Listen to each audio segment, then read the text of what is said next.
Good morning to everybody at Burton Agnes Primary School. I'm the Reverend Rich Townend. I work for a church in Bridlington, but I'm also the father of Jasmine Townend in Class 4. And I'm going to share with you this morning an act of remembrance as we remember those who fell in battle in war. And it's a day on which we wear our poppies. You might call this Poppy Day. You might be wearing one now. And the reason that we wear poppies is because the poppy was the only flower that would continue to grow in the muddy battlefields where so many soldiers lost their lives across Europe. And for that reason it became a symbol of hope and a symbol to remind people that we should never ever get to a point like we were at during the First World War. Here I am at our war memorial here in Burton Agnes. Now let's take a closer look at some of the people from this village that we'll be remembering in our 2-minute silence today. And here we are opposite the duck pond, and it's a busy road that runs through Burton Agnes now, isn't it? Lots of traffic going to and fro. But when this war memorial was erected, after the Great War, the First World War, there wouldn't have been much traffic on this road at all. Maybe a few horses and carts, a few farming vehicles. Not many cars would have passed through this way. So this would have been a much more peaceful spot. And it says here that it was erected by the inhabitants of Burton Agnes and the 2 neighbouring villages of Haysthorpe and Thornholme.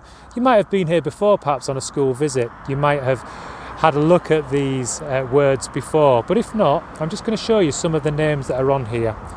You can see the poppies that have been laid down on Remembrance Sunday. These wreaths would have been placed on here. And then we can see the names of some of these soldiers from the First World War from Burton Agnes. Private Tom Dowson, Private Charles Henry Heptonstall, Private Herbert Morley, Private Tom Noddle, Private Harold Shipley. They all fell in battle, all from this village, and they died across Europe, serving their country. And on the side of the memorial it says, "In grateful memory of those who died in France, 1914 to 1919. Now, of course, when this war memorial was put up here, at the end of the First World War, which they called the Great War, nobody ever expected there would be anything quite like it ever again. But sadly there was. And if we go to the back of the war memorial, it gives us the names of some other soldiers, also from 1939 to 1945, in what we know as World War II, from Burton Agnes. First Officer Charles Henry Hull. Sometimes it's quite difficult to make out the names because of the moss and the lichen on the monument here. William Mark Wilson, he was in the RAF. Major Henry Fairfax Wickham Boynton, and other names as well from other neighbouring villages.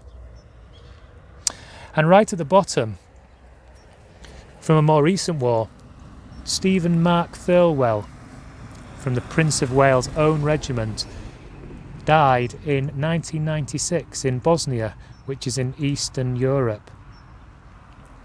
So those are the people that we remember from this village, and I'm sure that in your families there will be other people that you will be thinking of on this Remembrance Sunday.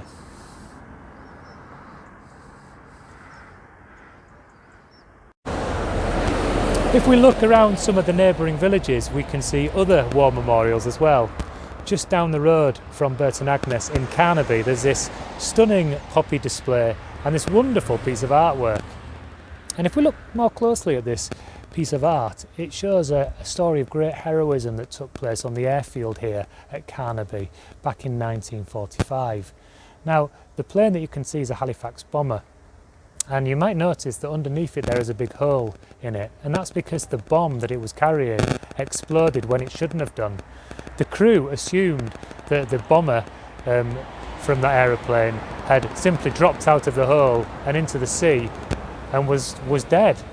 But actually, as you can see, there is somebody hanging off the bottom of the plane attached by a parachute, and that is the bomber Sergeant Smith, who lived to tell the tale. And they only found out that he was alive when the aeroplane landed safely at Carnaby 3 hours after the explosion had taken place. You might be wondering why all the flames are on the floor.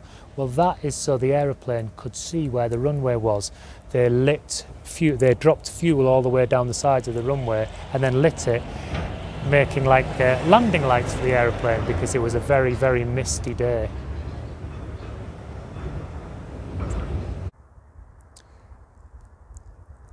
I'm now in Lisset, which is towards Hornsea, and you can see there is a wind farm. Well, there used to be, where this wind farm is now, an airfield, and this airfield was the airfield of the 158 Squadron, which contained many airmen from Britain, but also many Americans as well. And there's been a war memorial that's been put up here to remember the names of all those who served here and who died on their missions flying from this airfield. It's a very striking memorial, this one, very different. You can see at the base of it, the poppies have been laying here as well on Remembrance Sunday.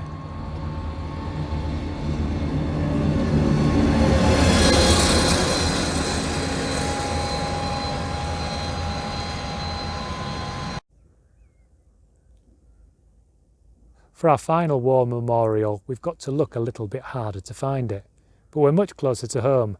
This is the Burton Agnes level crossing, and if we look on the side of this signal box here, we can see a plaque that tells us of a terrible accident on the 17th of September 1947, a collision between an army truck and a train, and it's got the names of 12 people who died. You might look at those names and think they look quite different to the names you would expect. And that's because these aren't English names, Roland Kramer, Burghard Fischer.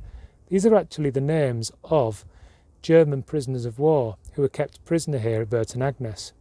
And in 1947, which was after the war had finished, they were working as agricultural workers in the fields of Burton Agnes. And actually they weren't treated as prisoners, they were treated as members of the community. So it was with great sadness that the community mourned and grieved for these 12 prisoners who died here at the level crossing.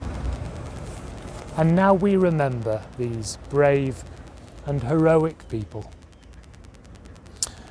And we do so with the words of a poem, a famous wartime poem by Lawrence Binyon called For the Fallen.